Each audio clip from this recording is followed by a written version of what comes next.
I don't have the clicky-do. Where's that at? We got the clicky-doody thing? There it is. Thank you, Caleb. Andrew. Yeah, Andrew took it back with him because I saw him with it earlier.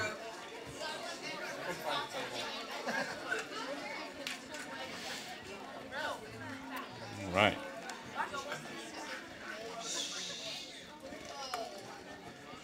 All right. Well, I've missed y'all. I haven't been here in a couple of weeks because of life.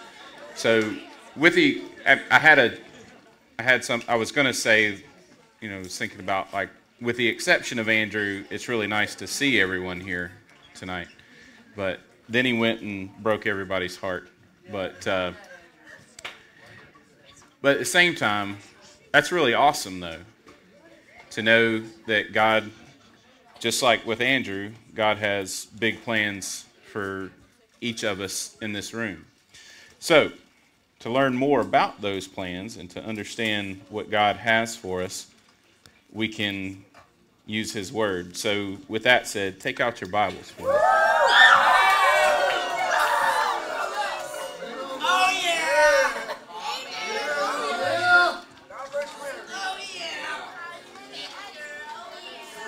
Lots of energy in the house tonight, I think. In the house of the Lord. That's it.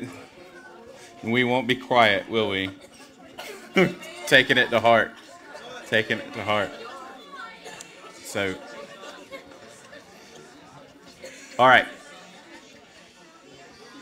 So, got a little ring up here, a little ringy in the eardrum area. So, what we've got, I'm losing y'all. I got to get on this. Here we go. So, we've got where we've transitioned into talking about the 10 Commandments. So, Steve has asked me to do what's called cover the preamble to the 10 Commandments. Anybody ever heard that word preamble before?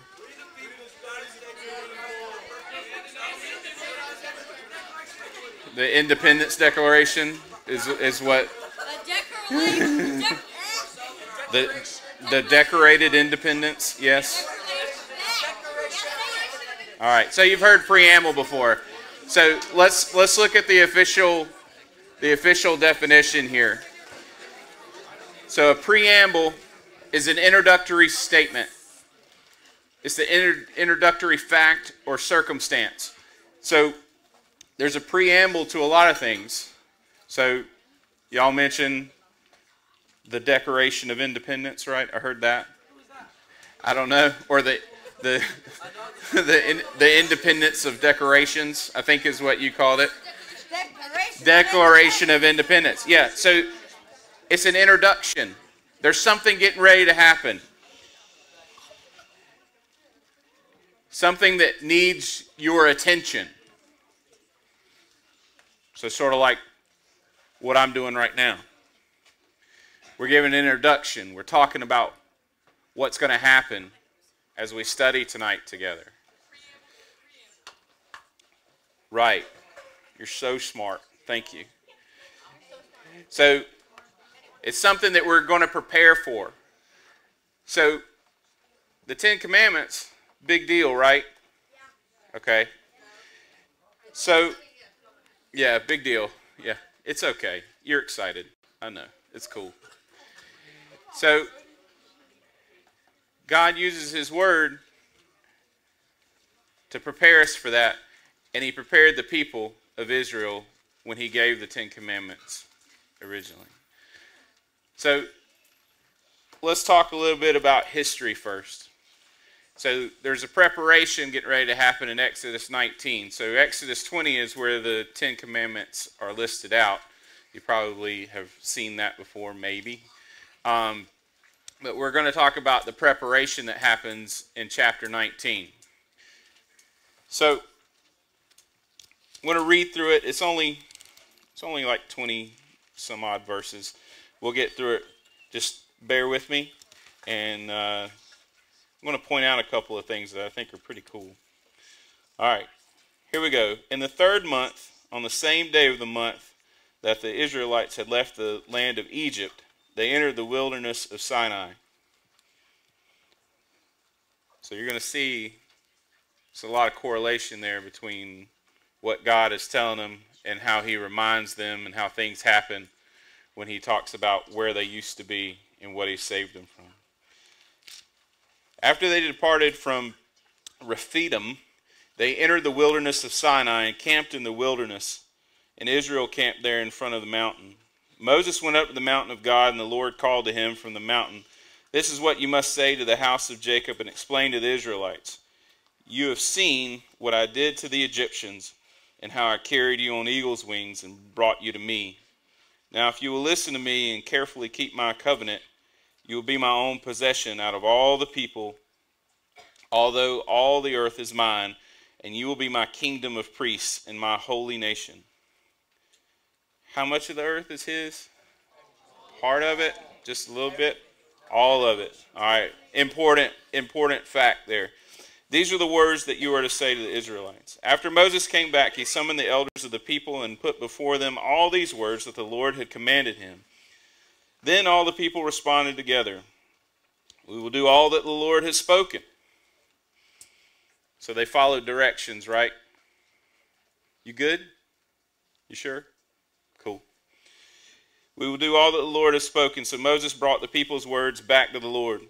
The Lord said to Moses, "I am going to come to you in a dense cloud so that people will hear when I speak with you and will always believe you." Then Moses reported the people's words to the Lord, and the Lord told Moses, "Go to the people and purify them today and tomorrow. They must wash their clothes and be prepared."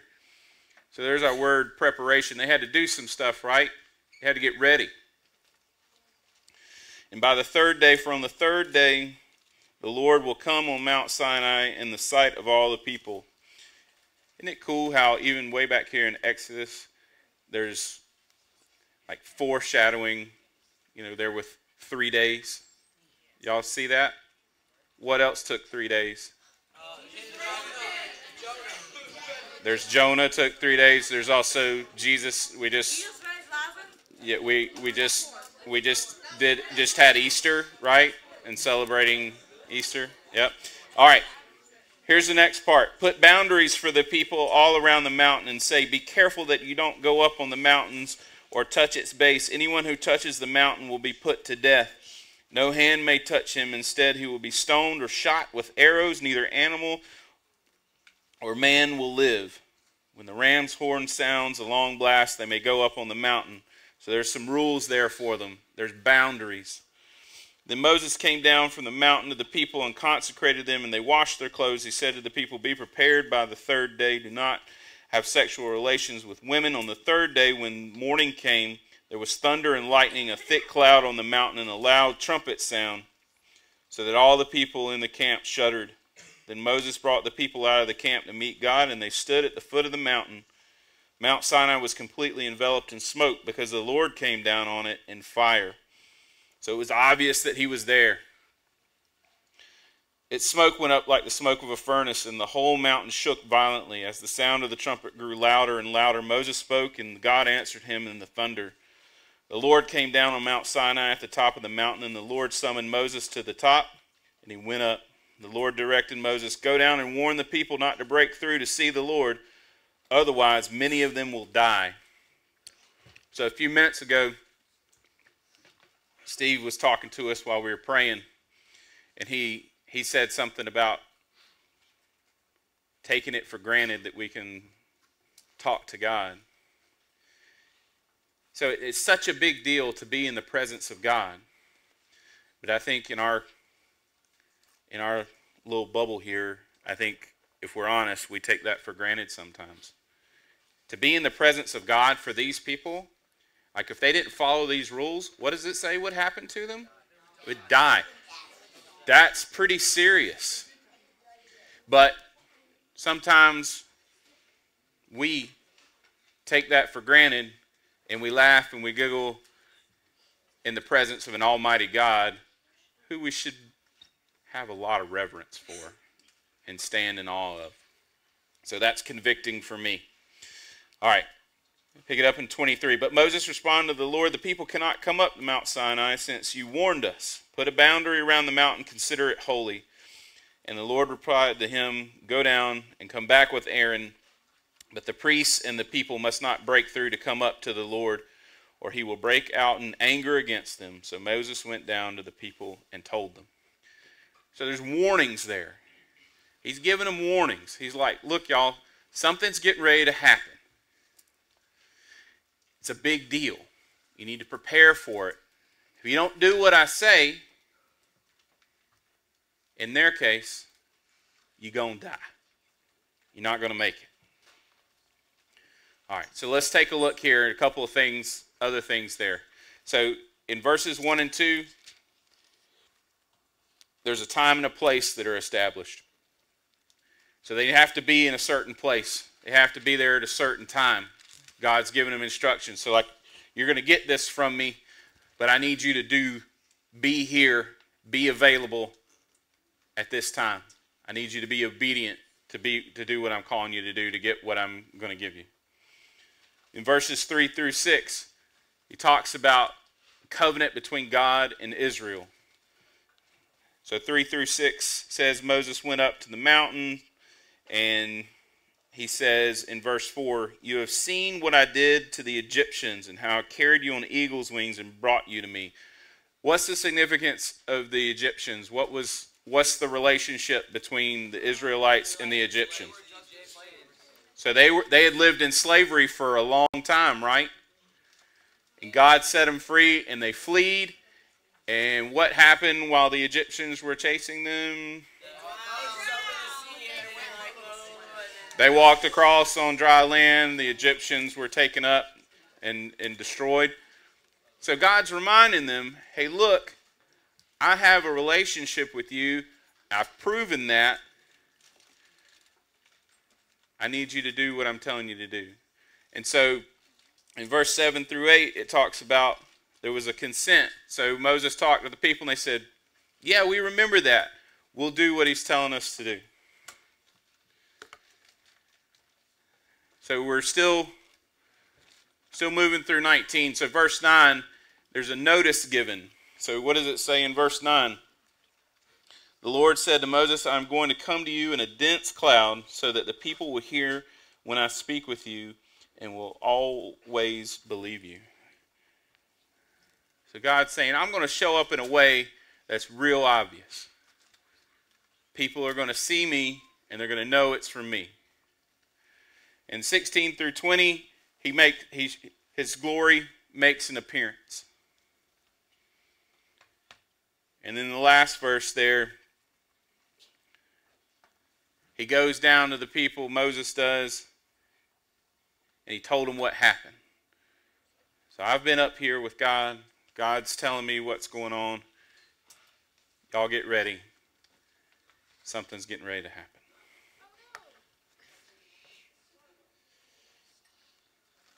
All right. So now we're going to move into chapter 20. So verses 1 through 2 of chapter 20 are actually what is referred to as the preamble to the Ten Commandments. So it's only 2 verses, but there's a lot in these 2 verses. So let's read them together. I think we read them earlier tonight, but let's read them again. Then God spoke all these words. I am the Lord your God, who brought you out of the land of Egypt, out of the place of slavery. There's a lot there. I was surprised at how much is there. So let's go through it. So, a couple things. God is the Lord. He makes a proclamation of who he is. He establishes himself as a gracious Redeemer. The commandments are for our good. So what he's getting ready to tell the people, and what Moses is getting ready to tell them, all these commandments are for our good. And lastly, he doesn't will for us to depend on ourselves to keep them. So let's go through those points. So God is the Lord. Means he has authority to tell his servants what to do. So if you're a Christ follower, if you believe in Jesus, if you have that relationship with God, he has a right to give you rules, to give you things, standards to live by. That's what his word provides to us. The Ten Commandments are an encapsulation of that. So to put it in another sense, so like here in this room, Steve's in charge, right? Ultimately, right? He is responsible for this ministry. So he's held accountable for it. And because of that, he has the ultimate authority of what happens here. So if he wanted to, he could come up here and say, like, Adam, you're done. You need to stop talking. You go sit down. Or he could say, you know, I want this to happen. He's redecorating that room in there because he has the authority to do so. But he has the authority to make rules and, dare I say, regulations for this area. Because he has authority here. So that's what's happening, what's being established in these verses about God. Does he own the whole earth? Like, is it his? God's? Yes. So, and he's the creator, right? So he has ultimate authority. So let's look at some of these verses that highlight that. So Psalm 115:3 says, our God is in the heavens. He does all that he pleases. Y'all, he's going to do whatever he wants to do because he's the ultimate authority. So if he wants to give us a set of 10 commandments, he can do that. Job 42:2 says, I know that you can do all things and that no purpose of yours can be thwarted. What does it mean to be thwarted?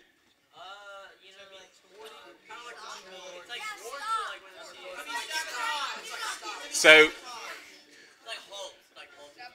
what'd you say? Halted. Stopped or halted. A stop sign thwarts your progress. So, to thwart means to stop or to halt. So can God be stopped? Can his plans be thwarted? Can they be slowed down? No. He's going to accomplish his will. So he can do whatever he wants to do. And then the last one I have up there, Isaiah 14:27. For the Lord of hosts has planned, and who can frustrate it? And as his stretched out hand, who can turn it back? So, he has a plan. He had a plan for the Israelites. He has a plan for you. Nobody can stop that plan. And his outstretched hand. So when they talk about that, that's a big deal in this culture. In the writing of this book, like, you know, they didn't have contracts per se. They would shake, and like that's a big deal. And like there was the righteous right hand, because that's the hand that they ate with, and they sealed deals with, and all that kind of stuff. So like it's a big deal. So his hand is outstretched, and nothing can stop that. Gracious Redeemer. We keep hearing that word grace, but it comes up here again. So he's reminding the people of Israel that he brought them out of Egypt. And God doesn't want to suppress with these rules, so to like be overbearing. He wants to free us from the command of others. So the people of Israel were in captivity, right? They were in bondage. Yeah. The Egyptians lorded over them. They made them do all kinds of stuff. They whipped them, they hurt them, killed them. So God set them free from that. Now he's going to give them some rules. They had rules when they were in Egypt, but he's going to give them a new set of rules. But those rules are redemptive rules. They're not meant to hurt them or to keep them in bondage, but to ultimately set them free. I found this kind of interesting. So it says commandments. So that's an English translation of the words that were used, but a better word is covenant. So these are better suited to be the 10 covenants. So it's a covenant between God and man. So what I learned not too long ago about covenant, so a covenant relationship, that's where both parties are in it to make the relationship better for the other person involved. So in business, sometimes you'll have a contractual relationship. A contractual relationship would be something like, I have a contract with Dice here. Contract says that Dice is going to cut my grass 3 times a month, and my side of that contract is for his labor. I'm going to pay him. I got a small yard. I'm going to pay you $35 each time. Okay. So, but listen. But in that contractual relationship, he's only obligated to give me to just cut the grass. If I come to him and I say, "Well, I need you to cut down this tree." That's not part of his contract. He's not obligated to do that. He can say no. But in a covenant type relationship, if we had a covenant relationship in that space, it would be Dice comes to look at the yard. He's cutting the grass and he says, "You know what? That tree over there looks like it's dying or it's dead. I need to take care of that." And he would come to me and say, "Hey, as a part of what the service that I provide for you, I'm going to go ahead and take care of that tree too." So he's doing more to make that relationship better. So God has a covenant relationship with us. He wants to have a covenant relationship with each of us. It's not a contractual thing like, "God, I do this and you're going to do this and that's it." God continually does more and more and more, because why, do you think? He loves us. Right. All right, so I think Romans 3:23 through 26 encapsulates that for us. So, "Or all have sinned and fall short of the glory of God, being justified freely by his grace." There's that word grace again. "Through the redemption that is in Christ Jesus, whom God set forth as a propitiation by his blood." I actually got that out, I'm surprised. "Through faith to demonstrate his righteousness, because in his forbearance means he already knew it was going to happen, God had passed over the sins that were previously committed, to demonstrate at the present time his righteousness, that he might be just and the justifier of the one who has faith in Jesus." So he's working through grace to make our relationship better and to do more than we could imagine. So that's what he's getting ready. He's doing this. He's setting the table for the Israelites here to demonstrate that. So these covenants are for our good. So again, God had already freed the people from Egyptian rule. So they're like, "Sweet, we don't have to worry about these rules anymore." How many of y'all like rules?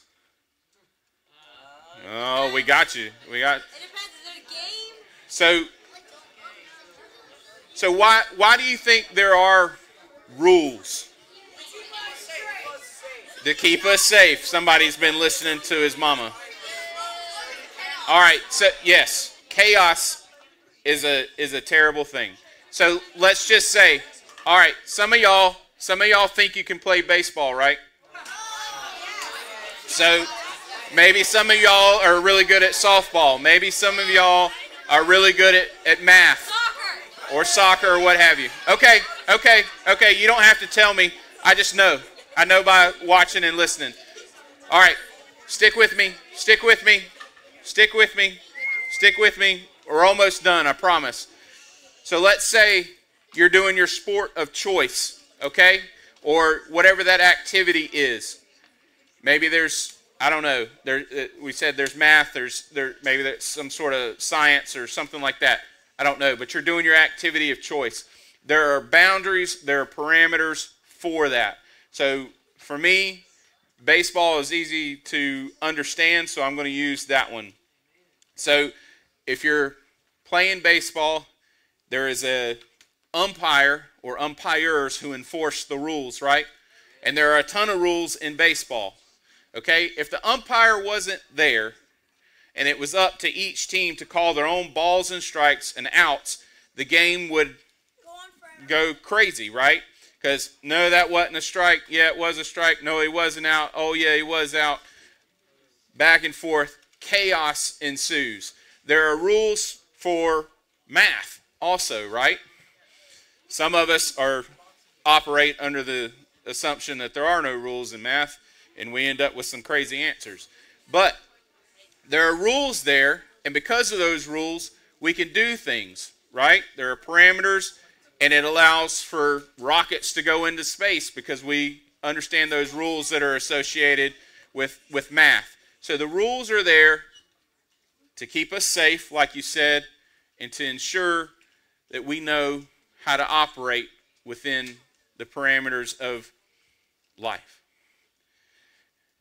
The second point there, these commands weren't meant to get on God's good side.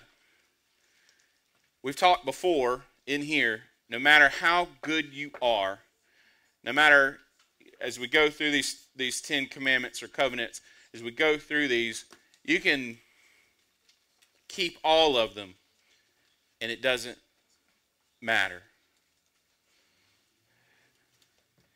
Your righteousness or what you do doesn't matter. You have to have that relationship with God. So the commands aren't meant to, like, oh, I kept all 10 commandments this week, so I'm better than this person who only kept 8 of them. God doesn't have he does not have a favorite. You're right. All right. So the same for us now. The commandments aren't done to earn favor. These commands are for our good. And so Romans 8:31, what then shall we say to these things? If God is for us, who can be against us? And in Galatians it said, it is for our freedom that Christ has set us free. Stand firm then, and do not let yourselves be burdened again by a yoke of slavery. So he sets us free, just like he brought the people from Israel out of Egyptian bondage. He can do the same for you. He gives you these commandments that we're going to be talking about over the next couple of weeks as guardrails for your own good to keep you safe so that you don't fall back into the slavery of sin. Okay? So he can bring you out of that place where you're told what to do. You're addicted to whatever it is. You're a slave to sin, and the sin steers your life. He can get you out of that place and put you on a path toward freedom because of what he has done. And he gives you these commandments so that you can live in such a way and follow those so that you don't end up in that slavery again. So has anybody ever seen a yoke? You know what a yoke is? So they put the animals in the yoke. So in this context, it was like an ox or something like that, and it had the thing that went around their neck. Oxen are what? They're huge, right? And then they've got a little dude who's back there. He's got like two ropes, and he can direct these oxen any way that he wants them to go, right? Because of that yoke. Same thing with sin. Sin controls you. You may think you're in control of your life right now. You may think, I'm good. I hear about this God stuff, but, I'm all right. I'm doing what I need to do. I think it's fun to come hang out with my buddies and that sort of thing, or, whatever. Or mom and dad seem to think a lot of this stuff, but I don't know. Know that you're not in control. That the sin that's in your life, even though you might only be 12 or 13, maybe 14 years old, the sin in your life is already pushing you in certain directions. You can be free from that. All right. So I'm falling behind a little bit here. His grace and power. We're not meant to depend on ourselves to keep these commandments. We can't and we won't. We can't do it. We're powerless to do any of this on our own. So he outlines all this. He's going to give us all this in these commandments. But know that you can't do any of it on your own. You can't be good enough. You have to have the relationship. We have to remember the work that Jesus did for us on the cross. And as a Christ follower doesn't mean you just come to church. Christ follower means that you have the relationship with Jesus. God has already brought us out of our sin. He set us free, just like he did with the Israelites and bringing them out of slavery from the Egyptians.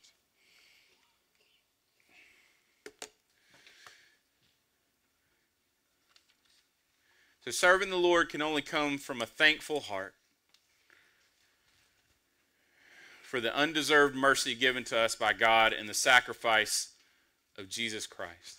John 15:4-5 says, "He who abides in me and I in him bears much fruit, for without me you can do nothing."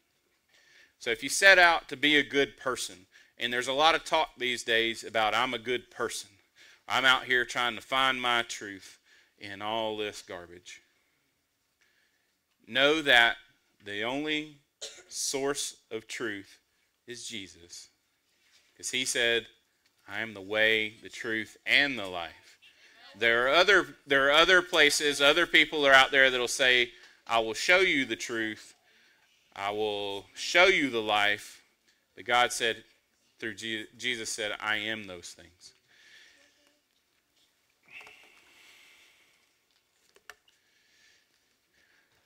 So serving the Lord, we talked about that. All right. So last thing. Maybe you're sitting here and you say, you know what, Adam, I can't do this all alone. I can't live up to the standards that maybe my parents have for me, or this stuff that we're going to be talking about in the Ten Commandments. Maybe I've seen that before, and I know that I can't live up to that. I don't like having people tell me what to do. I don't like having rules. I want to do my own thing.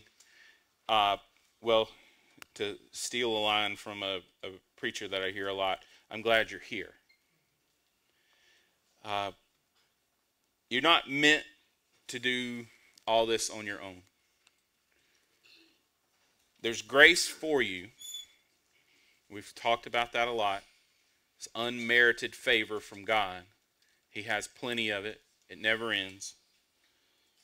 But to have that grace and to experience that grace and to have that relationship with God and to have him guide you, you have to admit a couple of things. You have to first admit that you have a problem.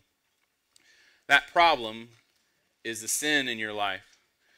That's the thought that, hey, I can do this all on my own, or I don't need God, or I'm selfish, or any number of other things. Admitting that you have a problem. Second is that you can't figure out that problem on your own, no matter how much time you spend reading books, or even if it's just reading the Bible and trying to figure out stuff on your own. If you don't find that relationship with God, if you don't admit that the only way to solve your problem is through a relationship with Jesus, you're not going to experience that grace. So you need a Savior. So there's an opportunity tonight to have that relationship. Because God doesn't want you to do it on your own. He gives us these commandments that we're going to go over the next couple of weeks, like we said, as guardrails, as a way of showing you a better way to live. But he knows who we are because he was one of us. He came, he knows what it's like to live here. He knows how hard it is. But he has grace for you. You have to accept that grace. So my prayer for y'all is that you would accept that grace and that you would allow the Lord to show you the excellence that he has for you and the plan that he has for you.